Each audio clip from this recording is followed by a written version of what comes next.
आप देख रहे हैं सोसाइटी ट्यूब। मैं देवेंद्र सिंह लड्डू। नवरात्र का आरंभ शुरुआत हो गई है और चारों तरफ देखिएगा तो माता रानी का गुणगान शुरू हो गई है। आज नवरात्र का पहला दिन है और माता रानी कलश स्थापन के साथ में शुरुआत हो जाती है दशहरा। आज शैलपुत्री की पूजा की जाती है और शैलपुत्री क्यों कहलाता है, ये तमाम चीज़ों से हम जानने का प्रयास करेंगे। हमारे बीच हैं पंडित चतुर्वेदी वंशवर्धन शर्मा जी। शैलपुत्री के बारे में हम जानकारी लेंगे इनसे विस्तार से। चलिए मेरे साथ। जी, आज नवरात्र का प्रथम दिन है, भगवती की आराधना का समय है और प्रेम से भगवती की आराधना करें। प्रश्न आपने बड़ा अच्छा किया है और ये प्रश्न सभी भक्तों के जानकारी के लिए किया है, इसलिए अत्यंत शुभदायी प्रश्न आपका है।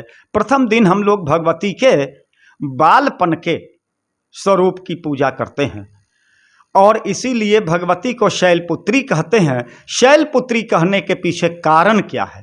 भगवती के 9 स्वरूप हैं। एक बात पहले मैं आपको ये बता दूं, जन्म से मृत्यु तक की पूरी आराधना नवरात्र में 9 दिनों में कर ली जाती है और शैलपुत्री भगवती पार्वती के ही स्वरूप का एक दर्शन है।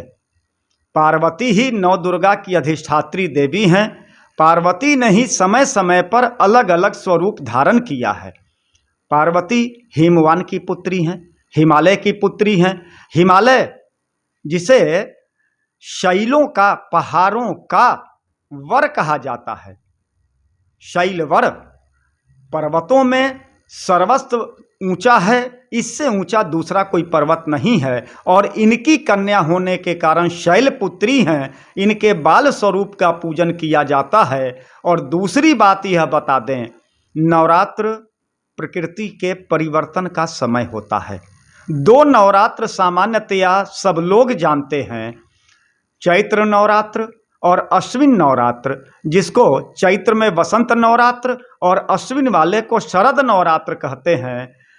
इसमें दोनों ही समय देखेंगे तो एक बार चैत्र में ठंड से गर्मी का मौसम आने को रहता है और इस समय अश्विन में गर्मी से ठंड का प्रवेश होता है। ये दोनों ही समय प्रकृति में उथल पुथल मचाने के लिए होते हैं। जैसे ही मौसम परिवर्तन होता है, मनुष्य के स्वास्थ्य पर उसका अत्यंत दुष्प्रभाव पड़ता है और भगवती का आराधना उस दुष्प्रभाव को रोकने की प्रक्रिया है। भगवती के आराधना से शैलपुत्री, ये शैलपुत्री क्या है, सबसे पहले जानना तो ये आवश्यक है, क्योंकि सनातन को समझ लेना सामान्यतया हम जैसे मानवों के बस में नहीं है। जब तक दैवी शक्ति प्राप्त नहीं हो, दैवी कृपा नहीं आ जाए, तब तक हम लोग सनातन को समझने के योग्य नहीं होते हैं। सनातन का एक एक सूत्र, एक एक शब्द पूरे जीवन प्रक्रिया को दर्शाता है।